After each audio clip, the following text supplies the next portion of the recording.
have you seen the bourbon glasses that have like a little cigar like notch in there? You just put your cigar in them. I hate them. I knew you would. I knew you were gonna hate them.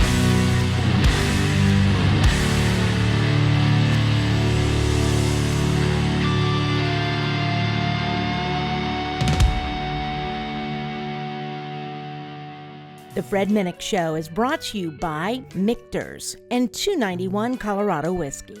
And joining the Fred Minnick Show, Jay Cutler. What's up, man?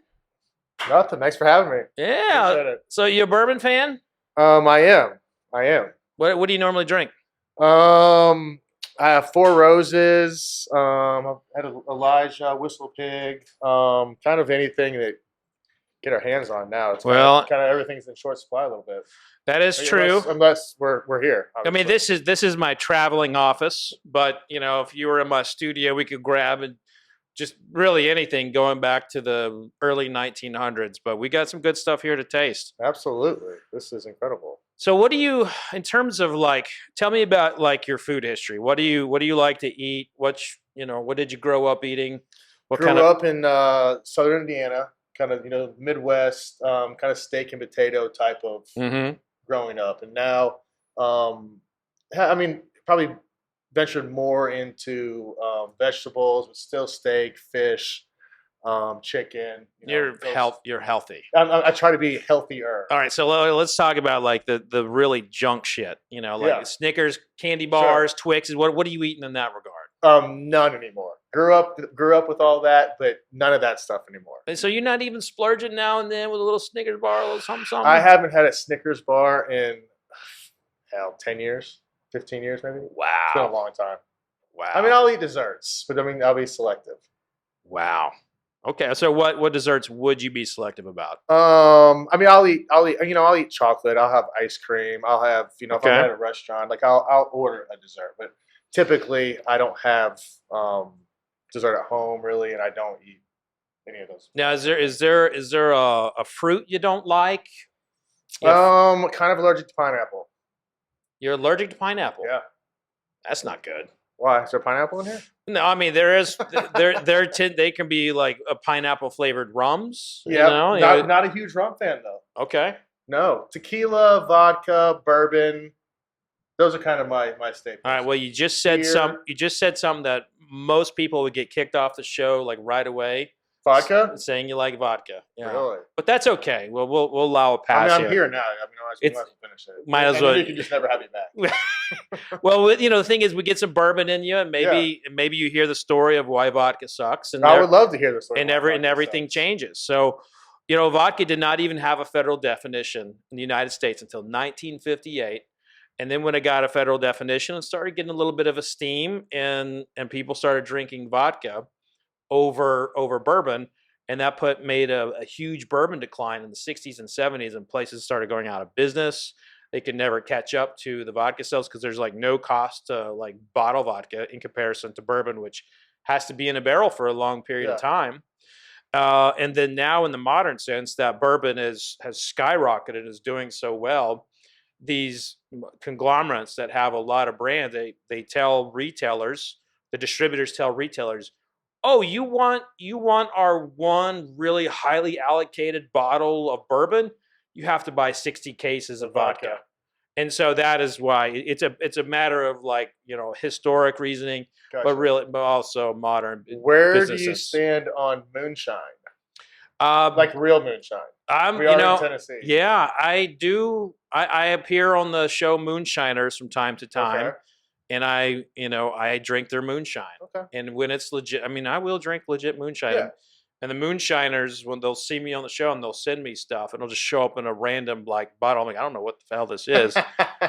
I'll smell it, and I can feel my eyeballs in the back a little bit, so I won't drink it. But most of the time, they're legit. Yeah, it's legit stuff. Absolutely. But I want to start you with actually. This is a smoke. A friend of mine just got me this. You got Smoke Wagon? I haven't had it yet. No. Okay. Just got it for me though. Now this is a blend that I did. It's a barrel pick that I did. So I combined two barrels, only 193 barrels.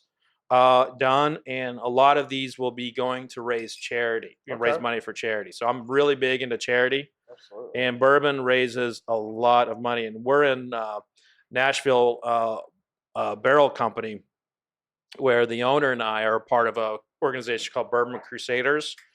A couple of years ago, we raised $500,000 for cancer charities. Well, yeah, you give everyone much to bourbon, and then they're more than willing to give money. That's right. They bid more. They spend more money, and it's amazing what bourbon can do. Oh, absolutely. So kind of like the process. Yeah, tell me the process. So the I know process, the wine process, but how does this go for bourbon? It's similar, but different. Okay. Really, the beginning of a tasting is about analyzing the color. When the bourbon goes in the barrel, it's as clear as the water from your tap. So, talk to me about? Well, go ahead and finish this first. Oh, then I have a question. Go for it. Bourbon versus whiskey. Bourbon is what? Like, is it 51% corn? So bourbon does have to be 51% corn, but let's take a look at what bourbon is. Bourbon is a whiskey. Yes. So whiskey is a categorical term. Okay. And there's subcategories. So we have Scotch, you have Canadian whiskey, Irish whiskey, rye, and so there's all these subcategories of whiskey. Bourbon, it has to be predominantly corn, or as they say, 51% corn. They can add wheat, rye, triticale, barley, anything else, other grains after, but it always has to be predominantly corn. Okay. Then there's some distillation things to it, like it cannot be distilled any higher than 160 proof. This is a very, very important qualifier, because the higher you go up in proof, the more you're stripping out of it. And there's a lot of spirits that go up as high as 190 proof, which is the same distillation point as ethanol. So vodka, actually by law, it has to be distilled at 190 proof. So they're going through the same distillation methods that they do with ethanol with vodka. And so the higher you go up in proof, the more you strip out of it. And then after it's comes off the still. When you say strip out of it, what do you mean by that? Stripping out the grain oils, okay. the characters at the base of the grains. The flavor and stuff. The flavors, okay. Yeah. So you're basically, higher you go up, the more odorless and tasteless you are making it. You're basically making rubbing alcohol. Gotcha. It's exactly it. And then after it comes off the still, they cut it with water. They call it proofing water. Mm-hmm. And this is very important. You've got some places that have great water, like Tennessee and Kentucky. And then you have places like Florida, which I'm buying bottled water every time I'm going there, because that's not good water. It's not good water in Florida. But so it cannot be cut any higher or any lower or any higher than 125 proof. Okay. But most people are going in between 110 and 125 proof. Gotcha. And then it's going in that new charred oak barrel, where it sits for anywhere from a day to 8 years to, Pappy Van Winkle's 23 years. But the big thing too is it has to be made in the United States of America, not just Kentucky. Bourbon. To be bourbon, just has to be made in the United States of America. And that was a law that was passed in 1964 by Congress. So it's kind of an indication that Congress does get some things right, like they did every once in a while. Every once in a while they did that. So this is distilled in Indiana and blended in Las Vegas. So Smoke Wagon is in Las Vegas. You get to Las Vegas much? I was just in Las Vegas for the UFC fight. Oh, the McGregor? Yeah. Yeah, I was there. That was rough. That was the best thing that happened to him was probably getting his leg broke. Not a McGregor fan? No, I was cheering for him, but I don't think the second round was going to do him well. Didn't be any better. Now, what's the most money you've ever lost in Vegas? Not a huge gambler, so a couple thousand.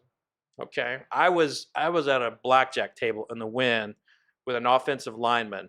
This guy was dropping 5,000 a hand, and I watched him lose probably $100,000. Oh yeah, in a matter of minutes, and it was painful. Well, guys, I've got friends like that, and guys like that think the next hand they're just going to get it back. Next hand they're going to get it back.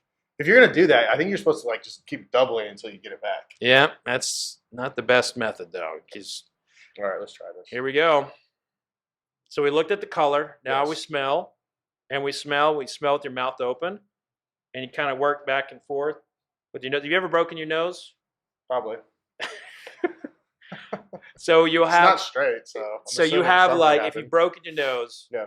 Your your olfactory shifted to with your nose, however it is. So, and this is a good way to tell if you have one nostril that's really not working. My left one is not working. It's not functioning correctly.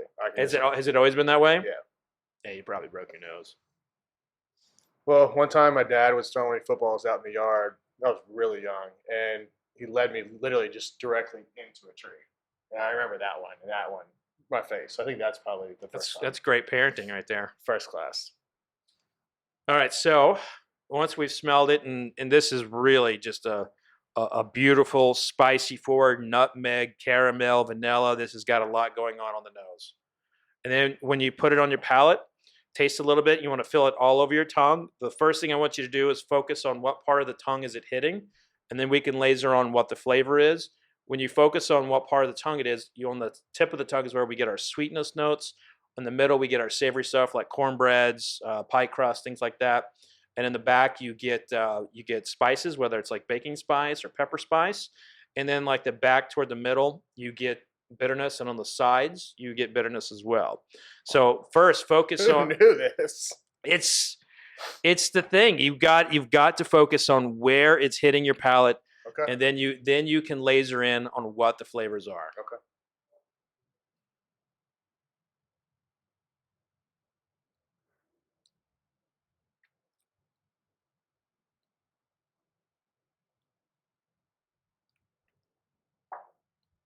I taste woody. What part of the tongue? I want to say like more middle. So maybe, definitely not the tip.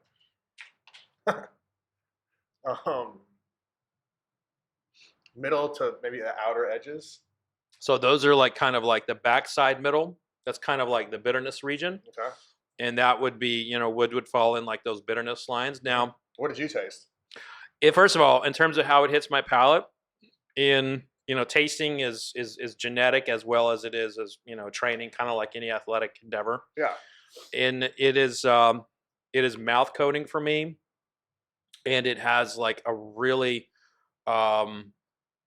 pecan kind of like flavor profile for me with a lot of caramel after that. It's almost like a pecan pie. You say mouth coating, like you feel it in your entire. Yeah, it's all over. Yeah, I got that. It's like a buttery. It's just like dripping down the jawline. You can take this a whole different direction. Quite tasty.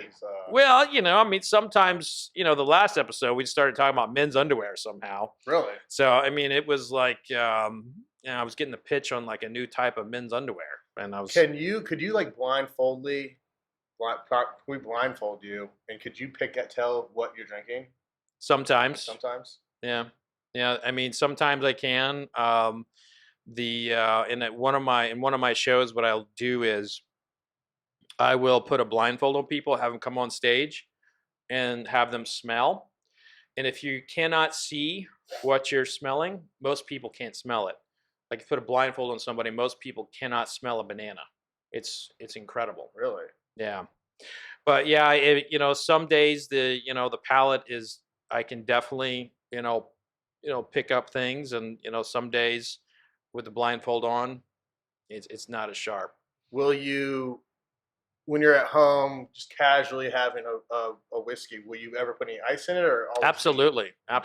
Yeah. But when I'm being analytical, now, I want to focus on like, I want to see how it is in the bottle. Sure. But absolutely, I will when it's when especially like at a sporting event, I'll add ice. Yeah. I didn't know if that was really frowned upon in the whiskey bourbon. I think most people are like, drink it however you like, but you don't want to see someone spending stupid money and then putting it with Coca-Cola. No. And I think that's where it comes from. Like those days are well behind me. I remember in college we would get what's that stuff? Now, Vandy's a dry campus, Jay.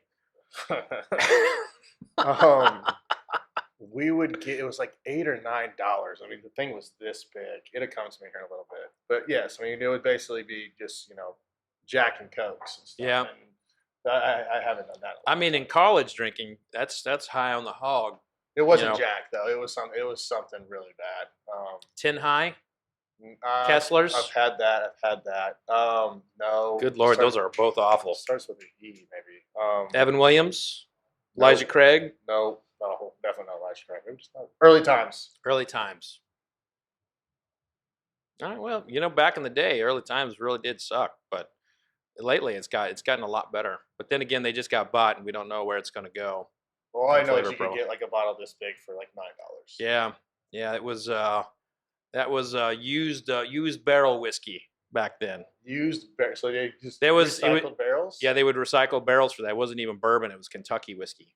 Now, did you ever drink a little bit before playing a game at Vandy, or? No, I mean, there were times we played Saturday, like Thursday night we would go out, but never like Friday, never night before. Yeah. What I've talked to, I've had a lot of. That was my younger days. I've had a lot of players on the show, and I always ask, baseball is very different than football. For like sure. There's like no alcohol in the locker rooms. In baseball or football? Well, in baseball, there's a shit ton of alcohol in the locker rooms. Yeah. But in football, there's Yeah. doesn't seem to be any. No, whenever I first got in the league in 2006, there would be the night before games. So Saturday night we'd have meetings, and then we would have there'd be a meal and stuff, and then there'd be snack at like 9 or 10, and there were always like these big coolers. Some would be water, and there's coolers full of beer. Mm-hmm. And every once in a while, I'd see like an older player. I mean, I was young. Older player sitting there having a beer. I was like, what the hell is going on? Like, these guys are animals. And then whenever we got on the planes, or when you got on away games, when you got off the bus, or whenever you left the stadium, got onto the bus to take you to the plane, there'd be a whole trash can full of beer. And then when you got on the plane, every seat in the plane would have 3 to 4 beers on it. So, I mean, there was alcohol everywhere after the games, and some before the games, but not many guys had beers Saturday night. But after the game, there was alcohol everywhere. People would bring wine, whiskey, liquor, everything on the plane. So, of your old teammates, let's say you've got a great bottle. Let's say whatever your favorite bottle that you've had to date. Maybe it's Pappy, maybe it's a Four Roses limited edition small batch. Maybe it's something just really rare. You have an old teammate over. Who is the most likely one to steal the bottle? Most likely person to steal a bottle of bourbon from me would probably be my friends now that I think would probably Zach Miller, and he would do it, claim to be accidentally. The tight end, right? Tight end, yeah. Big whiskey guy. I was just at his house a little while ago, and he would. I think he would take one, but I mean, I'd give it to him too. Well, he caught a few touchdowns for you, so he did. Yeah, He's doing music now too. That's right. Doing Nashville, but big bourbon guy. That's awesome. I have to look at getting him on the show. Maybe have him. Maybe we can do some fun blind stuff together. Yeah. It'd be awesome at it. So now let's go to. So this was. What did you think of the Smoke Wagon? I liked it. I'm excited to try it at home. Drink some more of it. It was good. It'll be very different than what you had here. I'm sure. It was very, like you said, it was buttery. It was very smooth going down. Like it was not. It didn't bite like I thought it might. I mean, it's warm, but I like it. Now I want to take you to a bottle that's very special to me. And this was on my list of the greatest bourbons of the century. Really?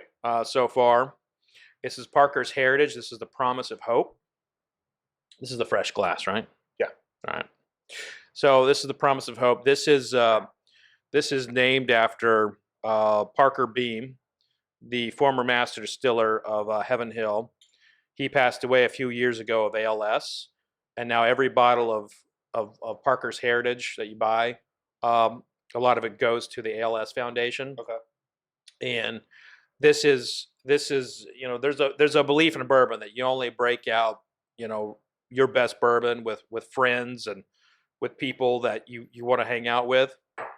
And I love to tell the story of Parker because we're getting in this phase of the bourbon world where no one seems to care as much about the legacies of the people who created it, and it's more about what's inside the bottle. Mm-hmm.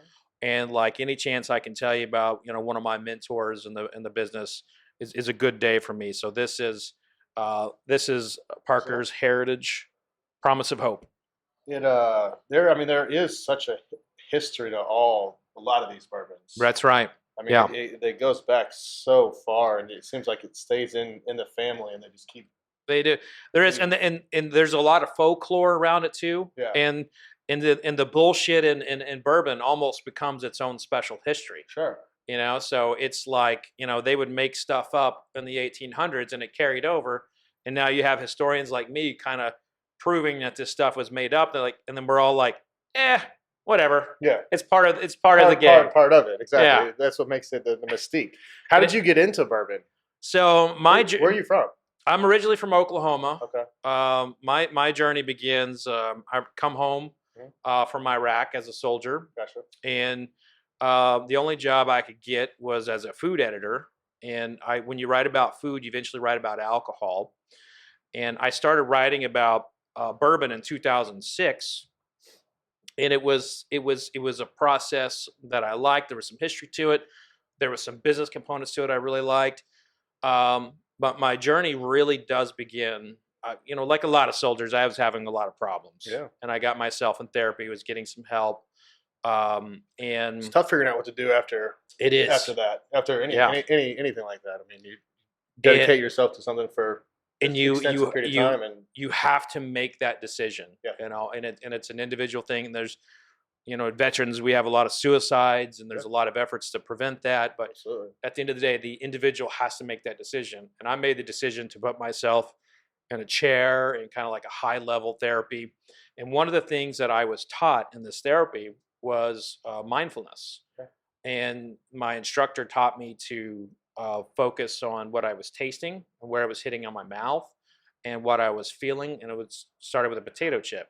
I'd crunch a potato chip and I would think about how it's feeling there, where it's at. And I started noticing that I was triggering things in my brain, and it was taking me away from thinking about like an RPG that almost killed me. Kind of a meditation. It's exactly a meditation. That's amazing. And I was able to apply it to wine Mm-hmm. and to whiskey. Yeah. And that's kind of how, and I began, I just added on that and kept kind of training. And then I was being trained by master sommeliers and master distillers at the same time. And so that's kind of how it all started. And then we're looking at 2006, to 2012, kind of when that was all really, going forward. And, here I am 15 years later, trying to, carry on the joy of teaching with fine products and telling the story of, people who have meant something to me. That's awesome. So that's a great story. So cheers, my friend. Cheers, absolutely. This smells sweeter. This is sweeter on the fruit side. So first of all, that one nostril you got working. Yeah, the right ones. It's doing all right. It's garbage. You picked it up. Good job, right side. You threw right a lot. Mm-hmm. That was your favorite lane to throw. Right side's worthless. Left side's worthless, man. This is just really smooth to me. Yeah. Is that right? I mean, last one I said was like butter. Yeah. This is like maple syrup. Yeah. Little sweetness to it. Yeah. But I mean, there's no bitterness. It's good. And it's really when every taster is different. Every person is different. I mean, you saw this, playing football. You get someone who looks like they should be the best player on the field, and they get hit once and they're afraid to go back in the hole or whatever, right? Uh-huh. I mean, there's a lot of stories you hear like that all the time. Yeah. Tasting potential to get you beat. Exactly. Tasting is an individual performance, and it's based on like training. It's based on like your genetics. Yeah. My whole family, we can smell. We can smell things miles away. We grew up like in a farm area. We're mostly smelling stink. Yeah. You know what I mean? Pigs and so if you squeeze a fart out here, I'm gonna I might have to pick up on all the notes. It's gonna be. I don't want to know what a Jay Cutler fart smells like, but it's going to be stinky. So do you have to Uber to all your podcasts? I do a pretty Typically? good. I give a lot of money to Uber. Gotcha. I should probably invest in that company. But my office is also not far from my house, so I can walk.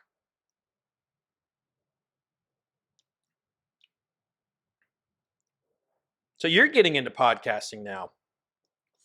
That's what they tell me. Tell me about the show. Yeah, we're working on it. I think it's gonna be Uncut with Jay Cutler. And we're gonna kind of start into the football lane, but there's a lot of things that I'm interested in, and food, alcohol, meditation. There's working out. Yeah, I just got done back from the gym myself. I could tell. I could see that. Yeah, I've been working out with some pizza and stuff.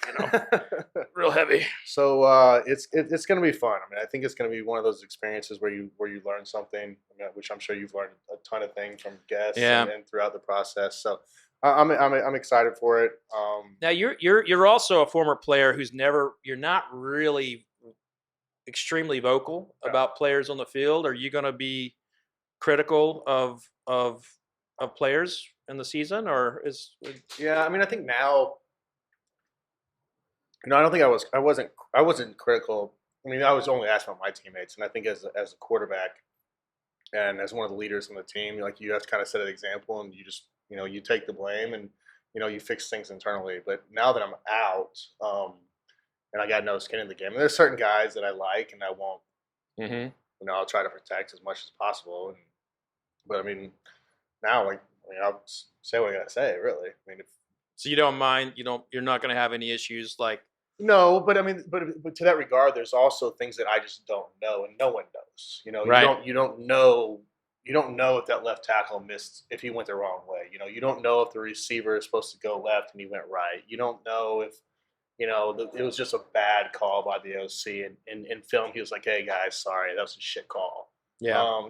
So there's certain aspects of the game that you just don't know. That's just there's nothing you can do about that. Right. But there's certain things that happen that I think that I could probably see that maybe somebody else couldn't see that, I have no problem pointing out and saying, hey, like this should have been corrected. They were wrong, or whatever it is. Okay. So it's going to be fun. Well, I'm looking forward to it. I know that's going to be, it'll be a very popular podcast, and you'll definitely get a lot of Bears listeners, hanging on to your every word about Justin Fields. They are excited about Justin Fields. I'm excited about Justin Fields. I think he's super talented. I'm a big fan of the coach up there. I know the Bears fans are a little on edge with him after last year and some of the stuff, but I like them. I think they got a talented group offensively. Defensively, they're super talented too. So, I think as a rookie quarterback, you just got to be really careful with that guy. Well, and I see a lot of Bears fans wanting him to start. I mean, do you think he should wait a little bit? I was on Waddle and Silly maybe a month ago or something, and my vote personally was to wait. I think you throw Andy out there, he's more than respectable. He can win games. He can move the offense. The defense is good enough to stop people.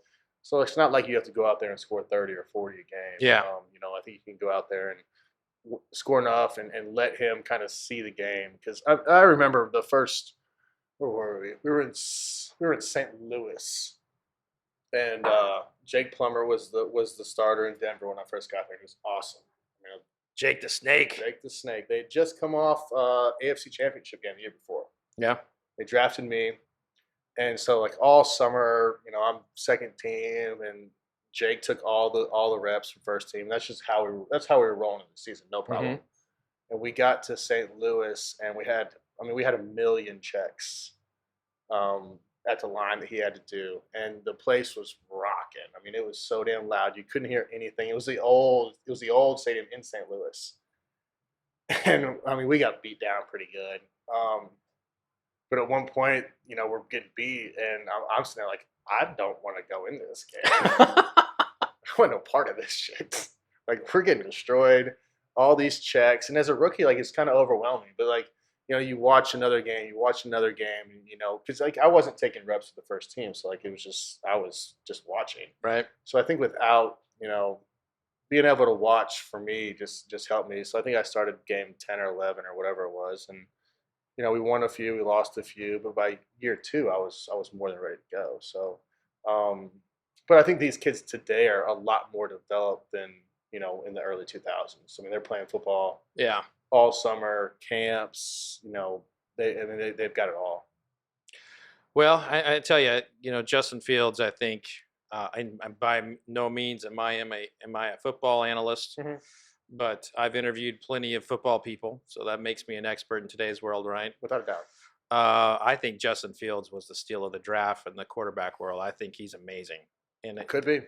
And the thing that he gets completely full of shit too. We have no I mean, idea. well, that's the best thing about being a draft expert, right? Yeah, you guys. I mean, I was looking at some of those guys. What's the big guys? Mel Kiper, and he's like, I think it's like I'm literally making up a number right now, but it's like either like 20% like right in the first round. It's like, but no one cares. That's right. Like, well, he just spits it out the next year. And even if they are the best in the draft, like Jameis Winston and Mariota were back to back. Yep. I mean, like, and teams don't want them. It's like they're kind of like the last. As quarterback, it literally depends. Like, I would not want to go in the top 10 as a quarterback these days, because you're going to a team that's in transition. You're going to a new coach. You're going to a team that sucked the year before. You're going to maybe an organization that doesn't get it. And there's a lot of things that are working against you. Where if you are drafted a little bit later, or you're with a coach that gets it, like you're just in a better situation. So quarterback's one of those positions. It's very situational. That's where your success is going to come from. Right. If you got good coaches, you got a good defense, you got some skilled players, you got an OC. If all those things are working, I mean, you got a shot. If a few of those things aren't, good luck. Yeah. Well, we're going to go to the Four Roses now. Okay. This is a barrel pick that I did with a good friend for the USO. I'm familiar with single barrel. And this is I'm familiar with Four Roses. This is a special pick. So you picked this one out. I did. So you've gotten to taste 2 of my barrel picks. Well, seems like you know what you're talking about. Yeah, 9 years, 11 months. So, on the edge of 10 years. Long time. This is my favorite yeast that Four Roses has. Four Roses has several yeasts. So you get that deep into it. Yes, well, and also Four Roses is very proud of their yeast strains. So, why? So they are a former Seagram's company, and Seagram's was a really great, parent company back in the day, and they had a belief that they had 10 recipes going into every batch, and that used to be by distillers. So they would have 10 different mash bills, and then they started closing distilleries. And so you remember me telling you about vodka and knocking things off? That was part of it. And so when you closed the distillery, they lost a recipe. So to compensate for that recipe they lost, they created a new yeast to create like a new flavor profile, because they had a belief that if you had when you have 10 recipes going into a batch, you can create consistency. Okay. And it's a proven method that they still execute today. Very good.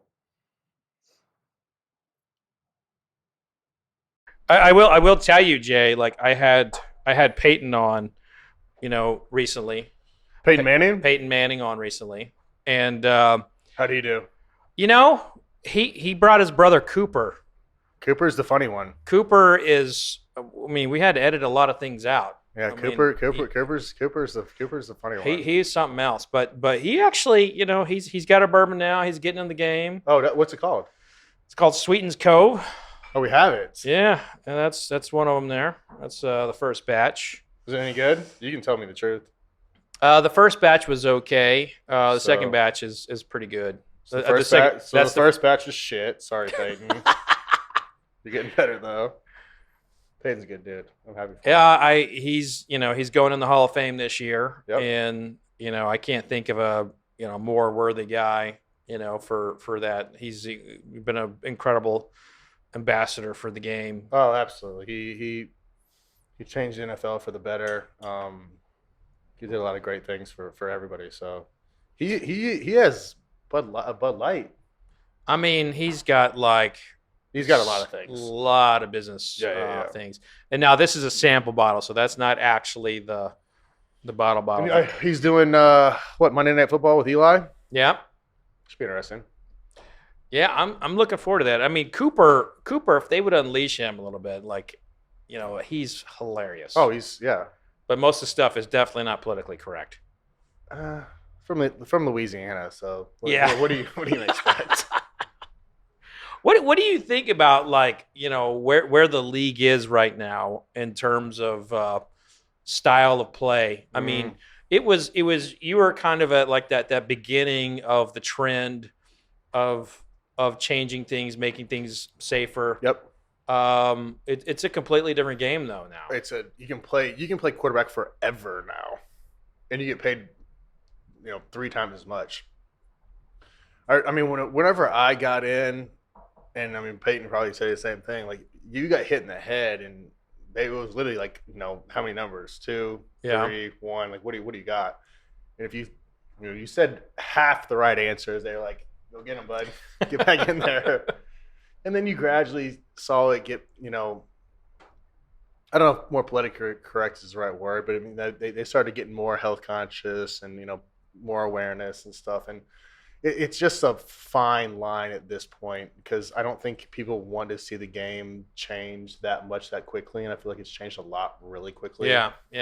And, pace of play and pulling guys out of games and that whole stuff. But we are, as a society, learning more really quickly about the brain and how it functions. And CTE, there was a lot of controversy there for 3 or 4 years about certain things, and guys committed suicide, unfortunately. So there's good and bad. I think that the NFL is just trying to wade their way through it and do the best they can to do it the right way, but also take care of the players. Also, players seem to be really taking control right now too of their lives in a lot of ways. I mean, what we saw with Aaron Rodgers. Mm-hmm. I mean, if you would have told me that you would see a quarterback hold, and the way he did it was what you hear from his teammates. It was for his teammates. Mm-hmm.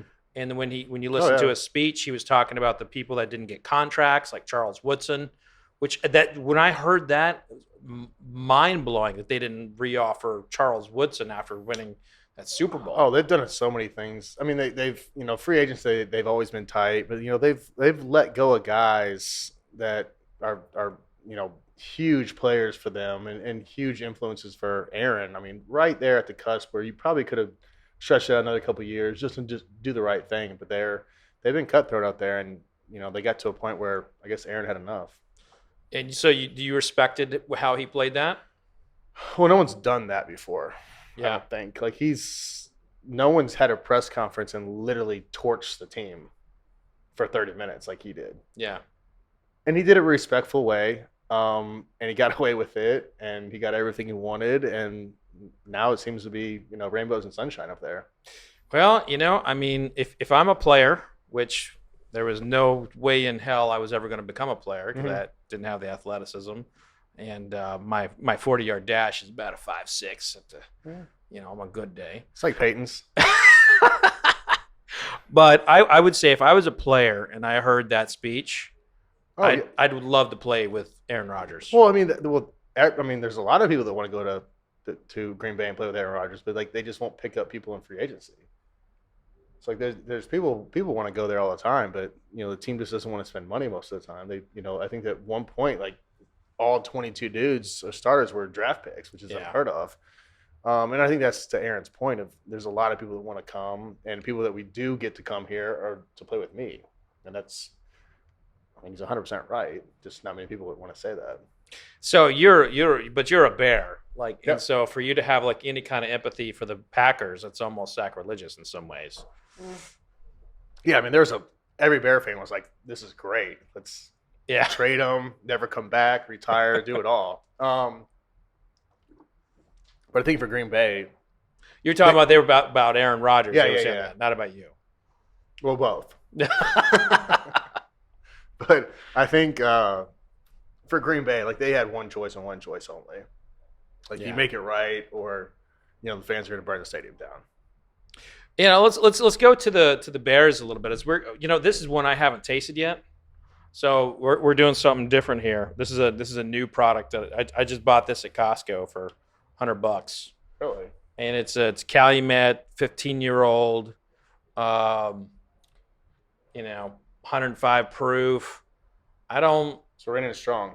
We're going to go down new territory. And one of the things I noticed about this, the bottle. Why did you pick this out? I honestly picked it out because there's a lot of 15-year-old Kentucky bourbons on the market. Okay. And they're all from Jim Beam. So Jim Beam doesn't own this product, but in the business of bourbon, you have people who own distilleries, and then you have people who buy stuff on what we call the source whiskey market or the open brokerage market. And there was a bunch of 15-year-old tubs that came back in from Europe that a lot of people bought. So I have one here, then I have one. Tubs from whom?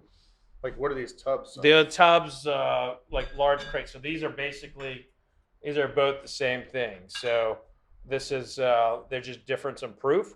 They're both 15-year-old Kentucky bourbons that would have came from Beam. So it's basically the same whiskey, just marketed differently?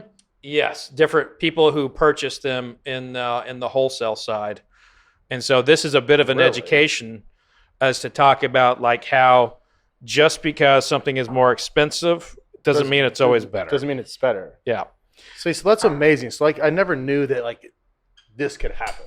Oh yeah. Like you could have two different bottles, two different companies, and it's the same, literally from the same tub of. It wouldn't necessarily be the same tub, but or tanker, or whatever you want to call it. But it would, but it's definitely from the same like brokerage companies that acquired a bunch of stuff from what is the Beam. I feel like I'm being lied to for a long time.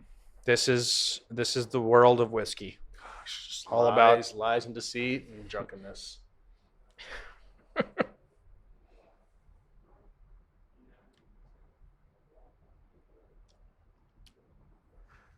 It's not bad though. Really? Yeah, it's not bad. I mean, this is my personal coin on it, and I would say it's all right. What don't you like about it? There is an over banana note in this, and there's a harshness to it that is there's a harshness to it. I tasted that. I did not taste banana. There's definitely a harshness here. It's definitely. Why is that?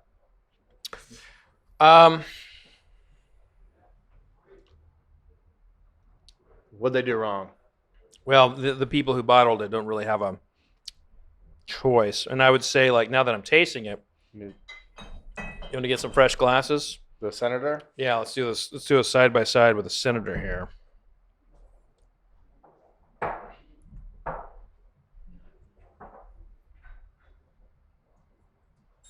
You got one? Yeah, I've got. You want to grab a glass? Yeah. I mean, I don't want to get you loaded. I've been known to do that. One of the Uber dime tonight. I'll pick up your Uber.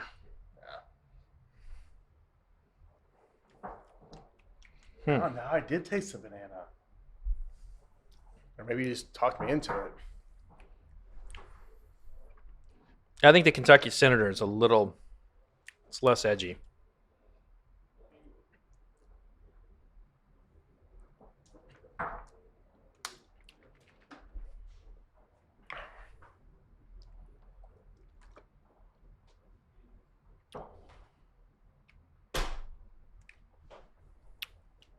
It is less edgy. Yeah. Why is that? It's higher in proof, actually. Wouldn't that be these two taste completely different. So, completely different. So I didn't get all the banana in this one. No. It makes me believe that my source for the information was wrong. Really? Yeah. I don't know if the Calumet is indeed the same distillery as the Kentucky Senator. Yeah. They taste completely different.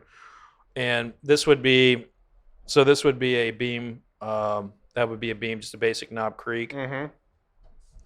And then this is a private barrel from this. So what we can do here, now we're going deep. We can Deep in the rabbit hole. We might need some more glasses if you can help us out.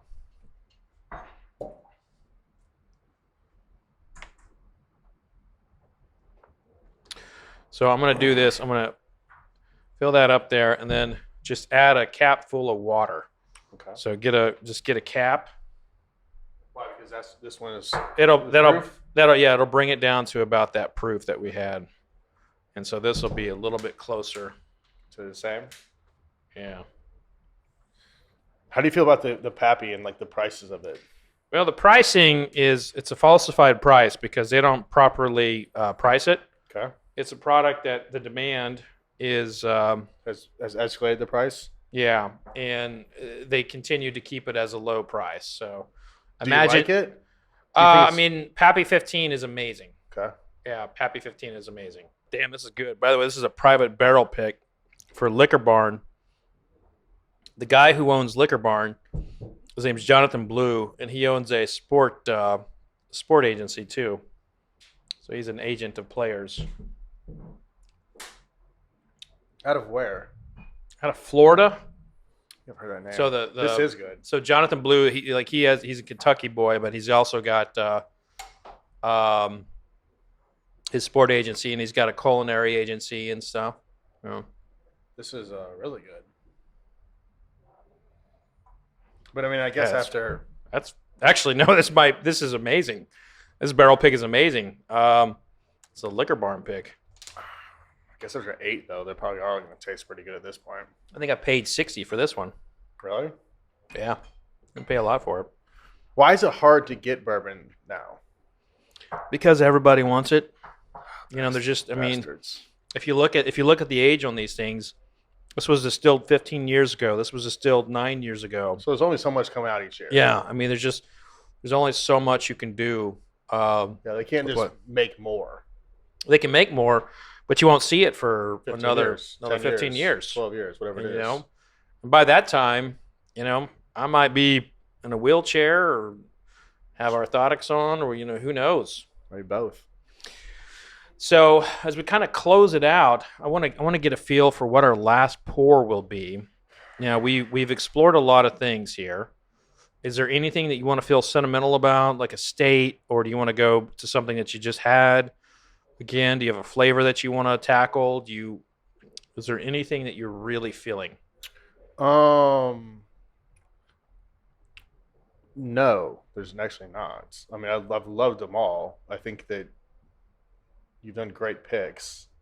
Maybe I would like to try something just off the cuff, like something you're like, hey, this is really obscure, not pricey, but just like, okay, hey, like I don't even know what the hell this stuff is. Well, so you played for the Denver Broncos, very important to you. Mm-hmm. 291 is a Colorado bourbon whiskey. They finish it with Aspen staves.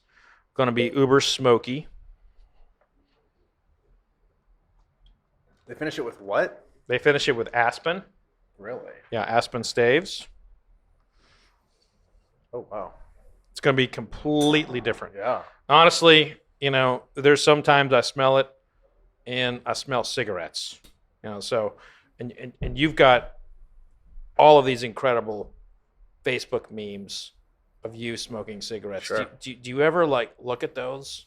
Well, we tried to shut it down, and whenever it came out, 2009, 2010, obviously it didn't work. You can't. Can you shut anything down on the internet? I don't know if you can. No, well, I mean, they were selling shirts and stuff, so we Oh, no shit. Thing. And then it got to a point I was like, you know what? Let's just let it ride. Hell with it. It's funny to me. So. Does that stuff bother you? No. But I just was like, hey, if they're making a ton of money in Chicago, maybe we should think about doing this. But then obviously we didn't. So now it is what it is.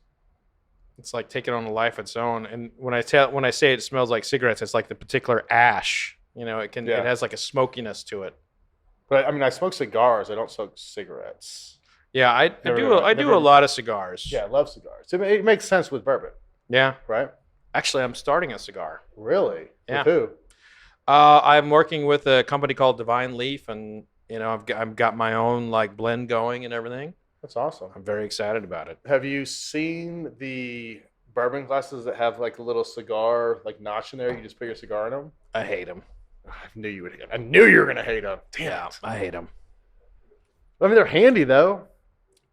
I mean, you're more of a traditionalist. I get it. Well, I mean, I don't know. I want my sipping process to be different than the smoke inhalation process. Sure.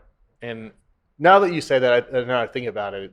Yeah. I mean, when are you ever gonna really put them both together? Yeah, and then the one that I have has a bullet in it, so it's kind of like lame. Yeah. But that being said, I am a traditionalist. I'm a purist. I'm also very much an asshole when it comes to new products that come into the sphere of whiskey, into the world. But at least I own it, you know. Oh yeah, absolutely. I mean, you didn't hesitate. You didn't tell me, hey, it's a great idea. Yeah, I mean, but if you pitch me with a vodka, it's a bad idea, and it happens on a daily basis. Oh, so here you go, $2.91.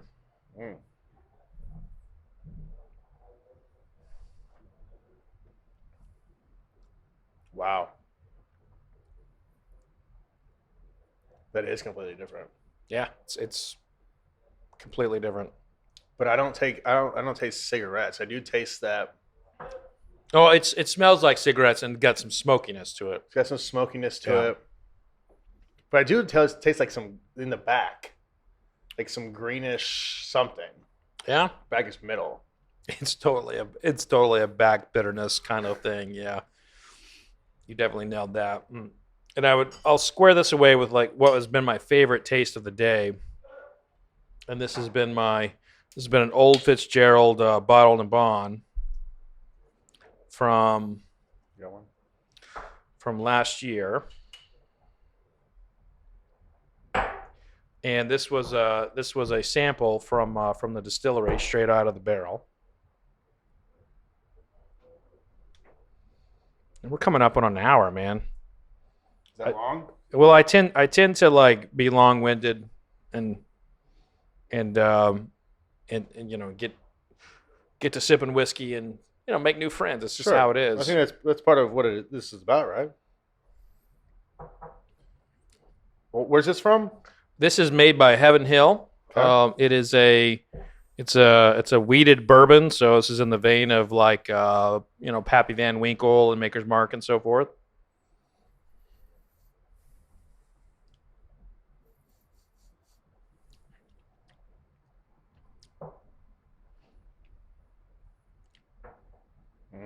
This is bottled. This is Old Fitzgerald, distilled in spring 2001, bottled in spring 2020. I like that.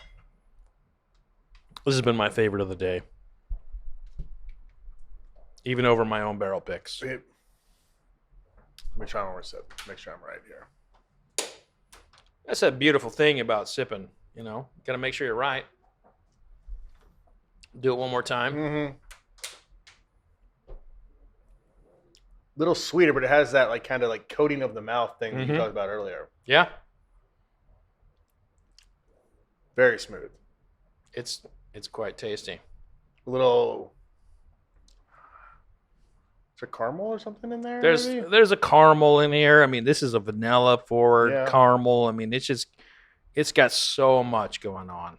By the way, I always say caramel, but you said caramel, and he got me to say caramel. I did. That never happened before. I'm a caramel. You're guy. a caramel. It's like in your Snickers and Twix and stuff. It's caramel. It's caramel, and you're saying caramel. Huge caramel guy. Well, there's a Carmel, Indiana, so there is a caramel up by Indianapolis. Yeah, so I mean, maybe Yeah, you said it too, caramel. I did, but you planted it in my head. I know. Kind of like maybe I did with the banana. The whole banana thing. Yeah. After you said banana, literally all I could taste was the damn banana. So I just ate a banana. Right? Well, man, listen, it's been great to have you on here. It's been a pleasure. I'm so excited to see, what you got cooking on your podcast. Yeah. We're both a part of Podcast One, which is, the biggest like non-radio affiliated podcast network. I mean, you got some big names on there and, a couple whiskey drinking fellas like ourselves. Yeah, we'll just sneak in, maybe get a few views, I mean, who knows? But at the end of the day, it's all about, doing what you enjoy. Absolutely. And I'm looking forward to hearing you talk shit about your former players that you played with. That's going to be great.